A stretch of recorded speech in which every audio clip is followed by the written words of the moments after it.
Hello everyone, how you going and welcome back to WellThatSucks, the place where you can only just say, well, that sucks. You know, these people kind of experience minor little inconveniences, or maybe it'll be a slightly bigger thing. I generally think it's a little bit subjective about how well that sucks it is, but either way, there's always something that you go, well, that sucks, doesn't it? So starting off with, candle was super fragrant last night, now I know why. Oh no, what?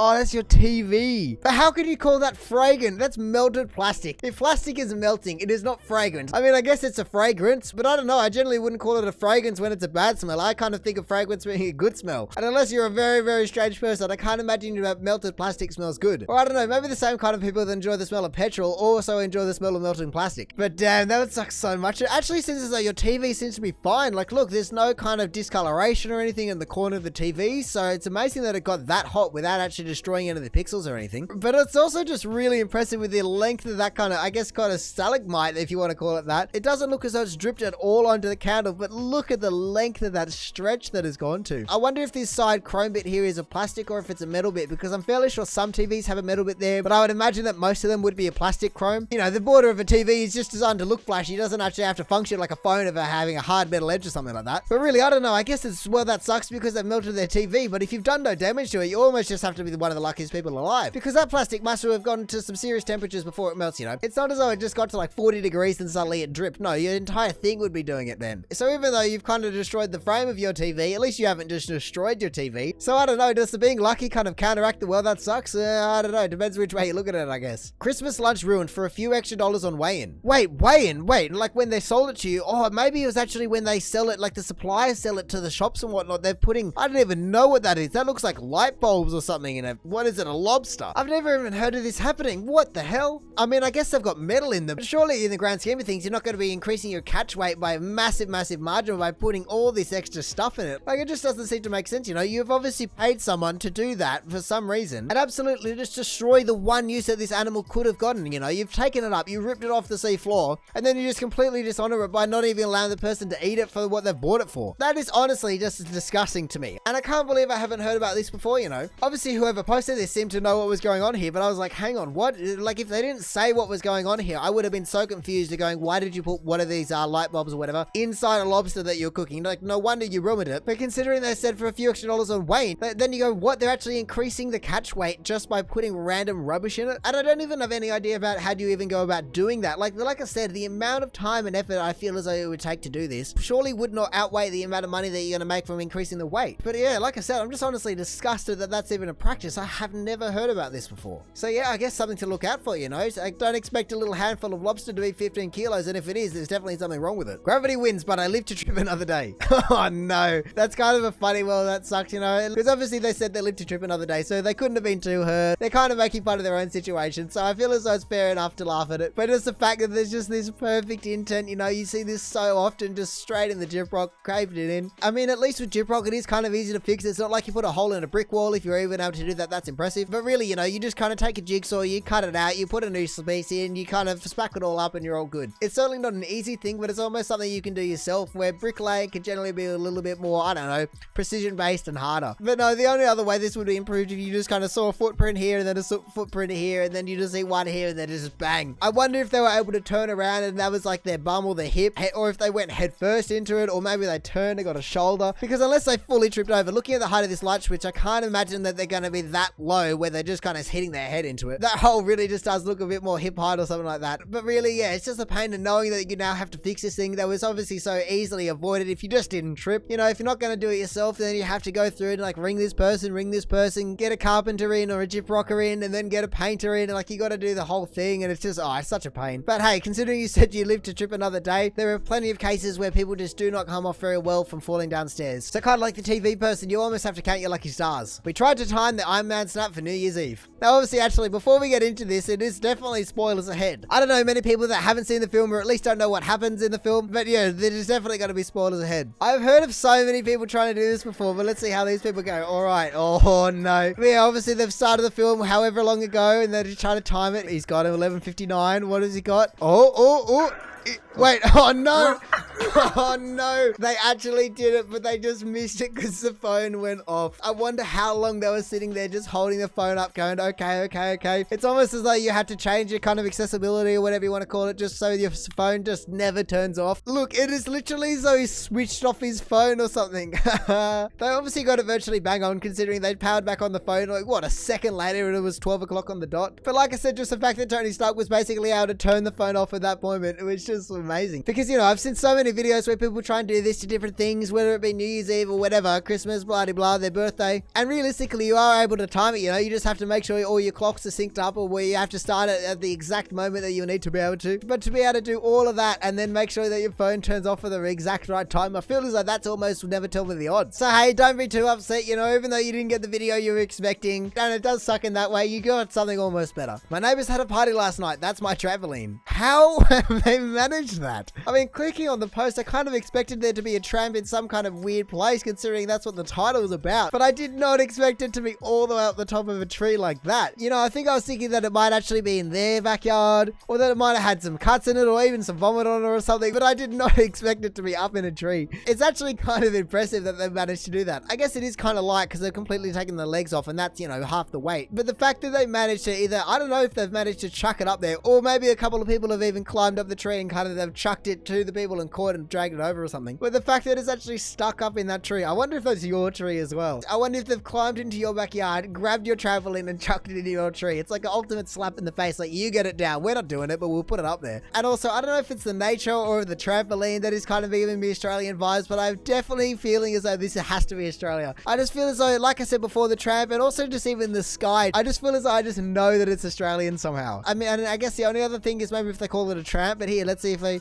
your neighbor's in a tornado or something. No, bogans. Oh my goodness, I called it. You would not find a combination like that anywhere else in the world. I can just tell. And I mean, in that case, if they're bogans, what else were you expecting? I'm surprised you don't have to get your tramp down every week. Surely this is just after every Friday or Saturday night you have to go get your tramp down. But no, I have no idea how you even go about getting that down. Hopefully you have some ropes or something, or maybe you have some help. But yeah, I hope it's not too hard to get down because bogans are very skilled at that kind of stuff, aren't they? I asked the kids to check how many eggs we had left. Quote, we have plenty. Oh no, I can imagine they're not gonna have any. Yeah, whoa. Oh no. I mean, I kind of understand why they've said if I opened the fridge and I saw that there was 2 old cartons, I would expect at least 1 to be full. You know, surely if even just this green one had this one last egg in it, you'd expect the white one to be completely full. But no, people have been taking from different cartons the whole time. So I mean, I can kind of understand why they would say we have plenty, you know. Having at least a dozen eggs for most people, I feel as though it's definitely going to be classified as plenty. But yeah, you definitely get home and go, oh man, I just needed eggs and I was there and I even asked about them. Now I only have 3. Like, what am I going to do with 3 eggs and 2 old cartons? And also a little bit of a side note, but I've never seen styrofoam egg cartons. What the hell is that about? That just seems as though it's completely overkill about what you need, you know. Good old fashioned cardboard has done the trick for however long, and that is still the only thing Australia uses, you know. I've never seen an egg in anything besides a cardboard carton. But hey, I guess considering the date is completely backwards, it makes sense to why the cartons would be completely backwards, you know. The states is just some random stuff.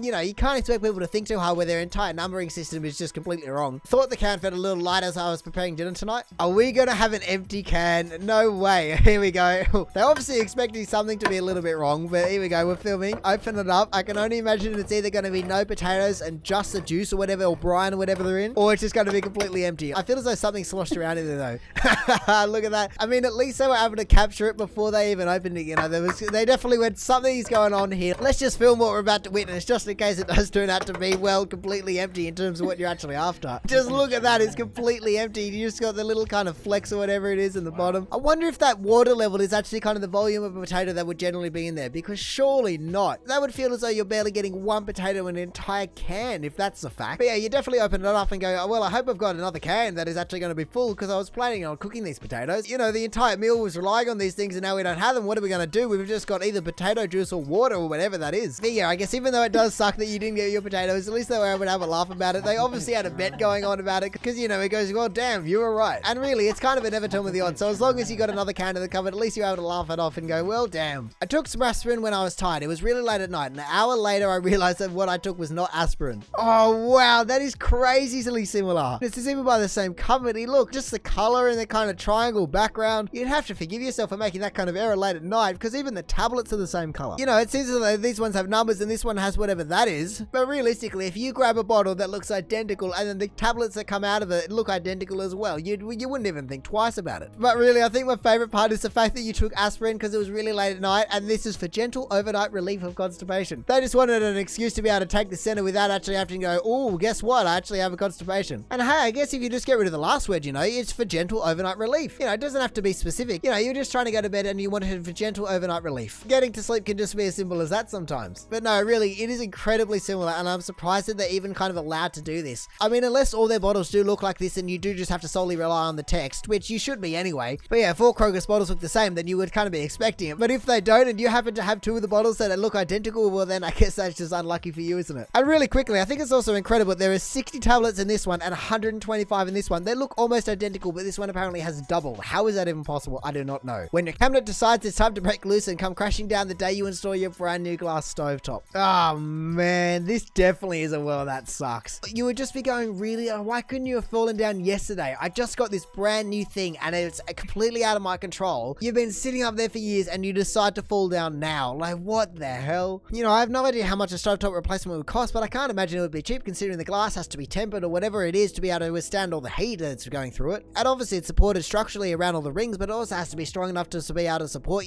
that's a big pot. That might be 10 liters of water in there. And really, yeah, obviously you're breaking your stove, but what about all the stuff in the cabinet that is then broken? If you had an entire suite of glasses in there that have now completely shattered, that's got a whole another thing you have to replace. Or considering it was above the stove, maybe you had a whole bunch of spice jars and they exploded. Like, all of that kind of stuff is both expensive and often powdered, and so that's just going to be a nightmare to clean up as well. I mean, unless your cupboard landed on the ground and that's where it kind of smashed, it doesn't look as though there's too much damage in terms of other stuff besides the stove that has happened here. Obviously there's some brick dust and stuff from where it's ripped itself out of the wall or whatever. Man, you would just really be going, do I even want to replace it again? Maybe I'll just get a gas stove. Then at least I can't smash my entire stovetop again. You just got the big steel grates over it. Or maybe you just go, well, I guess I'm just going to be getting another one then. I guess if you're happy with the installer's work, you can always call them back up, and I'm sure they'll be glad to come out and help you. But actually think about it, that's actually a little bit sus. The fact that you installed a glass countertop and then the next day, or what was it, the same day even? Yeah, they said the same day. The fact that that happens the day that the installer has been there, you sure that they didn't just loosen a few screws, tap a few things here? Just as they closed the door, they just pulled a bit of fishing line and just ripped it out of the wall? Because really, I reckon that's a little bit sus that happens the day that they have done it. So yeah, I don't know what you're going to do. If you're going to go the gas stove, you'll be fine. But if you do decide to replace the glass, I don't know if you should be using the same installer. Got my dream microwave plugged in and it's possessed. Who has a dream microwave?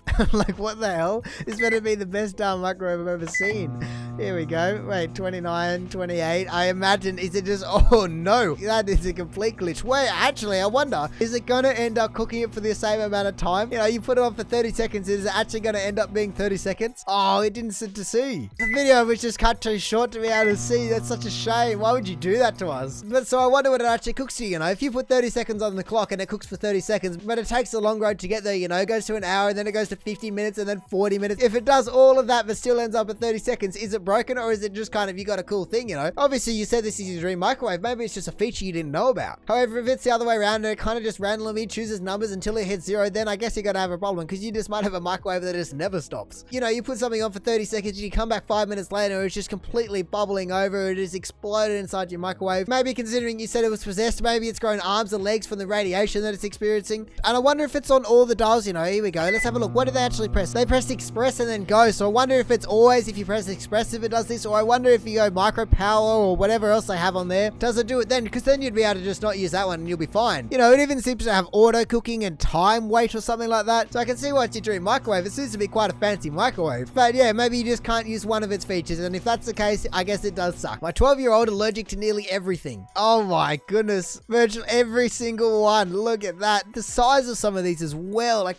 whatever that is that 12? Wait, 7. Oh, that's an 8. Okay. I thought that was a 12, but then that was a 12. Yeah, 8, 10, and 23 are massive. Man, I wish I knew what every single one was, because then you'd be able to know what these 8 and 10 and 23 reactions were. Obviously, there's some other big ones like 7 and 9 and 20. And then some little ones like 15 and 21 seem to be alright. Unless that's actually just kind of the maximum that would ever flare up based on what the kind of allergen is. I can only imagine that there's nuts and dust and bees and flowers and pollen and I don't know, all that kind of stuff. Actually, if we search up allergy reactions, numbers, here we go. Let's see if, whoa, this is a 40-page document. Oh, I can't find anything. I looked through a whole bunch of other ones as well. But yeah, so I have no idea what these are, and I wish I do, because that is just crazy that they're allergic to all that stuff. But I mean, you've obviously made it this far, so I imagine, considering you've gone to get tested that you know that had some allergen. I can't imagine you expected them to have all of them, but you've obviously been avoiding this stuff enough as is, so it's all good. It just means you're going to have a hell of a time for the rest of your life kind of avoiding things, doesn't it? And so yeah, for all those people with allergies, I do hear that it does suck. And so now for the top of Well That Sucks for the month, it is when you live in Norway and forget to close the window to your home office. Oh no, it even looks as though you've had the blinds down, but you haven't actually closed the window, unless you've actually closed it now or something. Man, that is crazy cold. The fact that the entire thing is just frozen over. Look at the amount of frost on these cushions. Oh my goodness. Every single centimeter of this place has just been covered. Except actually for the printer. I don't know what has happened there, and I don't know how that has happened unless you've actually completely removed all the snow from that already. But these things on the desk look as though they've been completely missed somehow. You know, just look at the couch and then look over there. I feel as though everything should just be as though you're in the middle of a snow-capped mountain. But the monitor of whatever that thing is in the printer just seemed to be completely unharmed. But man, I have no idea how you even go about cleaning that up, because it's just water, you know. If you let it melt, it's just going to have water all over your floor and over your lounge and over your desk. So I guess if you need to refreeze it, you probably just open the window for 2 seconds and it'll probably freeze again. But to be able to just get rid of all the snow, I feel as though that's a pain as well. Unless you do just kind of crack your window, grab a shovel and just shovel it out the window or something. Let it go back to the rest of its snow brethren. But man, that really just would suck, you know. You open the door and you go, oh.